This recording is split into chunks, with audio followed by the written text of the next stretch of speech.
Muito bem, como é que vocês estão? Meu nome é Marcelo e eu estou aqui hoje para trazer uma palavra para todos vocês. É uma palavra de esperança. Antes de mais nada, eu vou pedir que vocês ativem o sininho, se inscrevam no canal, comentem, compartilhem com as pessoas que vocês acham que faz sentido ouvir essa palavra. Então vamos lá. A palavra de hoje é uma palavra de esperança. E justamente essa palavra é para pessoas que se consideram improváveis. Por que eu falo isso? Porque eu, muito tempo, eu me considerei improvável. Improvável no sentido de dar frutos na palavra, dar frutos para Deus. E por que eu falo isso? Porque eu tive uma história, um passado muito difícil, uma história conturbada, digamos assim, e Deus transformou muito a minha vida, a minha casa, a minha família. E muitos de nós, às vezes, somos refreados no nosso ministério, na nossa vida, justamente vivendo de coisas do passado, vivendo e padecendo de culpas que já estão passadas, que já foram superadas, né? Prova disso são aquelas pessoas que tiveram problemas de família, que tiveram palavras contrárias, que tiveram algum tipo de abuso, algum tipo de violência, algum tipo de agressão na sua infância, e muitas delas que foram alguns minutos. Eu não estou falando que não tem valor isso e não tem um peso isso, sim, mas existem pessoas que talvez foram até mesmo abusadas durante alguns minutos e que vivem uma vida inteira baseada nisso, uma vida infeliz, uma vida improdutiva, uma vida que não é próspera, né? Justamente por 10 minutos onde elas foram violentadas, abusadas, foram agredidas. Então, assim, a palavra que eu tenho para todos vocês hoje é que, independentemente do que passou, nós podemos sim escrever uma nova história. Independentemente do seu pecado, do seu passado, existe sim uma esperança. Então é isso que nós vamos falar hoje. E bom, lembrando, né, que a Bíblia, ela está cheia de improváveis, ela está cheia de pessoas que cometeram pecados, pessoas que cometeram faltas, até mesmo graves, né? Eu vou citar alguns exemplos aqui para vocês. E apesar de tudo isso que aconteceu com elas, elas seguiram adiante, elas foram pessoas muito usadas por Deus. E um exemplo disso é Abraão. Abraão, se vocês sabem, se vocês conhecem a história, quando ele chegou a certa cidade com a esposa dele, Sara, ele falou para ela assim: Sara, eu tenho medo que as pessoas me matem porque você é uma mulher bonita, então eu vou falar para todo mundo que você é a minha irmã, né? Chegando lá, aconteceu justamente o que Abraão tinha dito. As pessoas viram que ela era uma mulher bonita. Faraó se aproximou dela e quis tomá-la como esposa.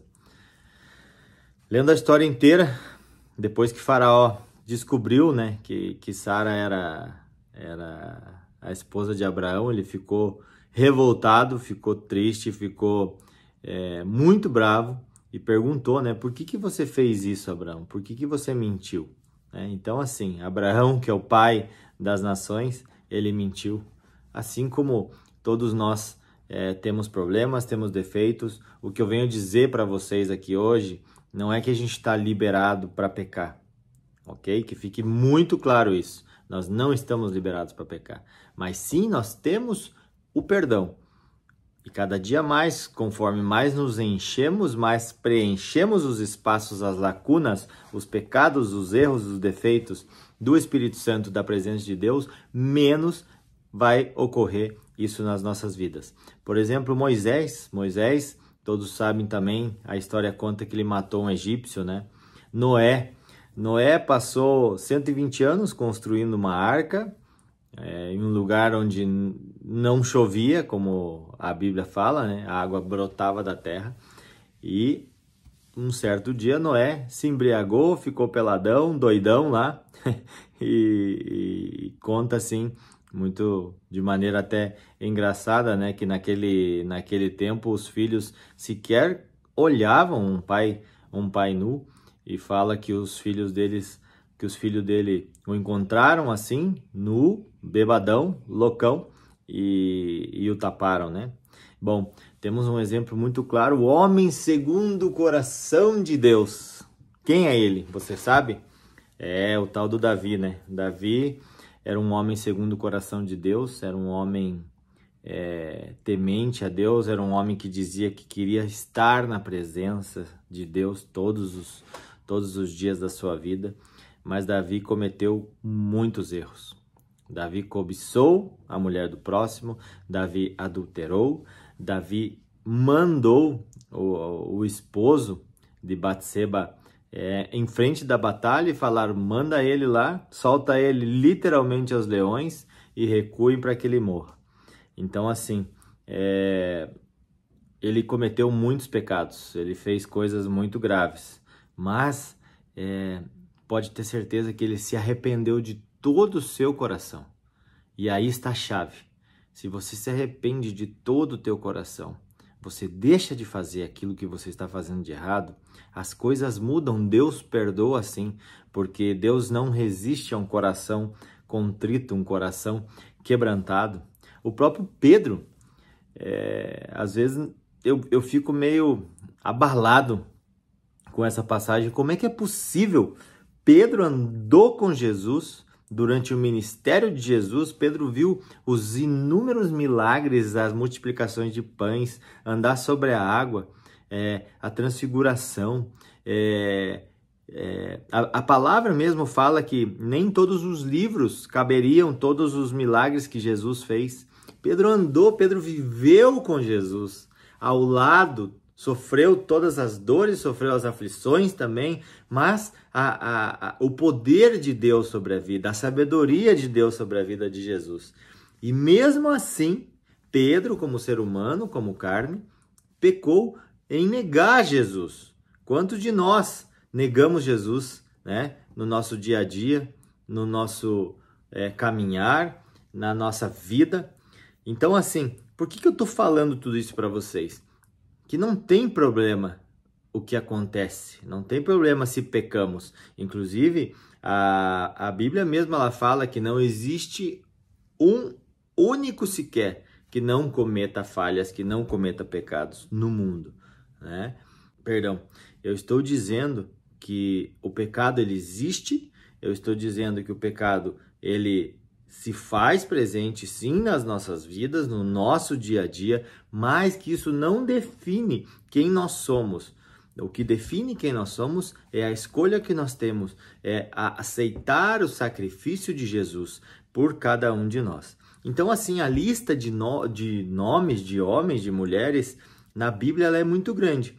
E o erro deles não impediu que eles fossem pessoas muito usadas, pessoas com muita sabedoria, com conhecimento, pessoas que foram extremamente úteis para propagar a palavra de Deus pelo mundo. E uma prova de que os pecados, o passado, não tem influência no nosso futuro é o que está escrito lá em Marcos 16:9. Vocês sabem para quem que Jesus apareceu primeiro? Vocês já prestaram atenção na passagem? Quando Jesus ressuscitou, ele apareceu para uma pessoa. Vocês sabem para quem que foi? Se foi para Pedro, se foi para João, se foi para Lucas? Pois não. Pedro apareceu para Maria Madalena, aquela a quem ele tinha expulsado os 7 demônios. E por que eu te falo isso? Porque a esperança nessas palavras, elas são tremendas. Uma mulher que vivia em pecado, uma mulher que era possuída por demônios, e Jesus, ele contrariou todas as regras, todas as leis da época, né? E uma delas é essa. Ele apareceu para aquela mulher a quem ele havia expulsado os 7 demônios.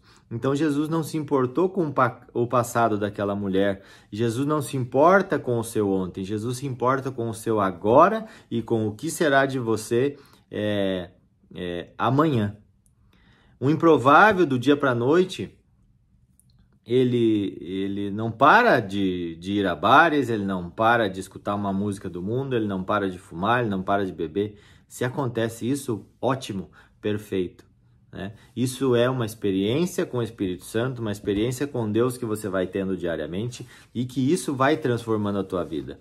Eu não parei de fazer tudo que eu fazia de errado do dia para a noite, mas conforme eu vou crescendo em conhecimento, em entendimento da palavra, em comunhão com Deus e com o Espírito Santo, nós vamos deixando os pecadinhos de estimação, principalmente aqueles que a gente já faz automaticamente e diz, não, isso aqui já nasceu comigo, isso aqui vai morrer comigo, né?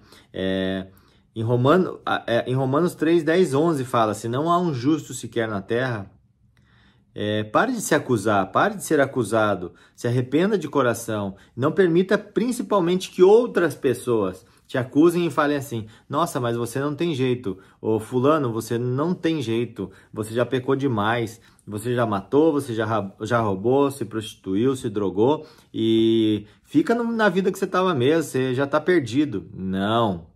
Há redenção, há perdão por tudo que nós fazemos, por tudo que nós fizemos. E há esperança num futuro. Muitos homens, como eu falei, na Bíblia cometeram erros, cometeram pecados. Bom, Paulo, que era Saulo, que era um perseguidor, que ele maltratava, que ele matava os cristãos. Depois que ele teve aquele encontro com Jesus, a vida dele mudou e ele prosperou de maneira sobrenatural na área espiritual. Ele foi usadíssimo por Deus para propagar o evangelho de Jesus, né? Salmos 139, 4. Ó Senhor, Tu sabes tudo. O Senhor conhece as nossas falhas. O Senhor sabe que nós não somos perfeitos. O Senhor sabe as nossas lutas diárias. O Senhor sabe as nossas provações. O Senhor conhece a nossa cabeça, as nossas dúvidas. O Senhor conhece tudo isso. Então, assim, vou repetir. Salmo 139, 4. O Senhor, Tu sabes, o Senhor conhece as nossas falhas, Tu sabes tudo. Muitos fazem a obra, muitos não fazem a obra ou não falam de Jesus porque não estão 100%. O que eu mais escuto quando eu vou falar para as pessoas, vamos na igreja, vamos lá ouvir uma palavra, vamos falar sobre Deus, sobre Jesus, as pessoas falam, ai Marcelo, eu não quero, cara, eu preciso me corrigir, eu tenho algum pecadinho, ou eu fumo, ou eu bebo, ou eu gosto de uma baladinha, eu gosto de ir num barzinho, eu gosto de tomar minha cervejinha. Meus irmãos, entenda isso. Quem coloca essa culpa em vocês não é Jesus, não é Deus, não é o Espírito Santo. Essa culpa são vocês mesmos que colocam. É o pecado que existe, que habita em nós, que é colocado como se nós não tivéssemos salvação. Nós temos sim, nós temos um direito a algo muito maior, um direito à vida eterna, um direito à salvação, né? Salmo 39, 24 fala assim, Senhor, se há em mim algum caminho mau, guia-me pelo caminho eterno, né? Essa é uma declaração que nós devemos fazer todos os dias. Que Deus abra o nosso entendimento, que nos dê sabedoria vinda do alto, que Ele nos mostre os caminhos que devemos seguir, que Ele nos mostre as estradas que devemos andar e que Ele nos mostre os nossos defeitos para que nós possamos corrigi-los diariamente.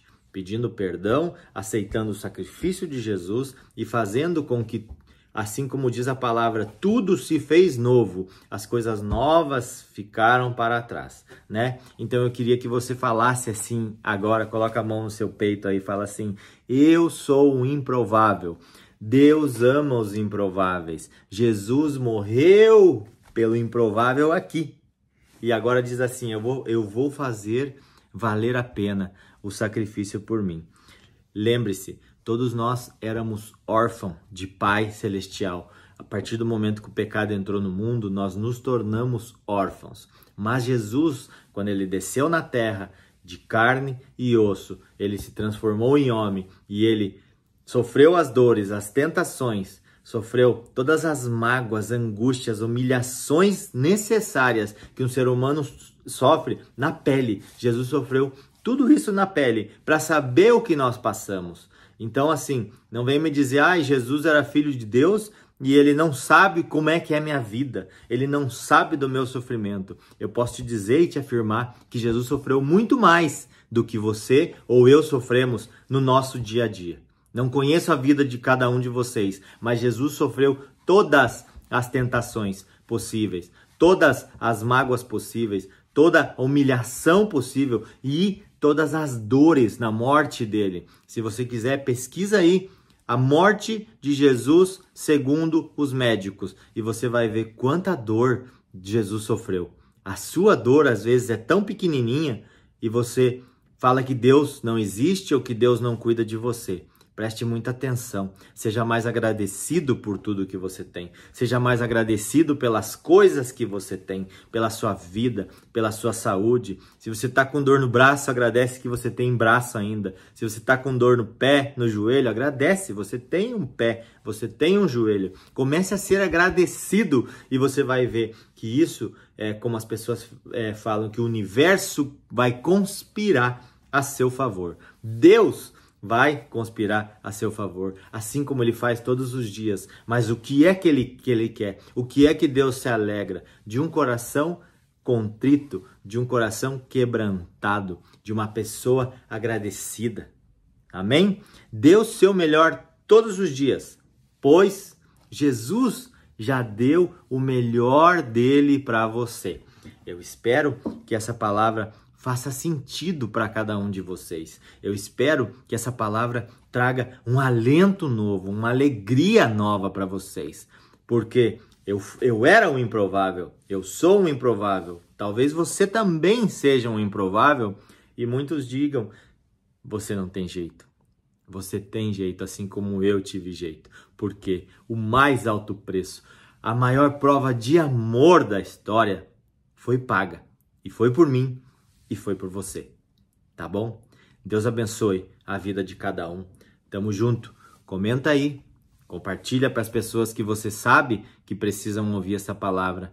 E coloca aí também, se vocês têm vontade de escutar alguma outra palavra, algum outro versículo, algum outro estudo, que eu vou fazer o possível para fazer isso para vocês, tá bom? Tamo junto. Aquele beijo. Fiquem com Deus.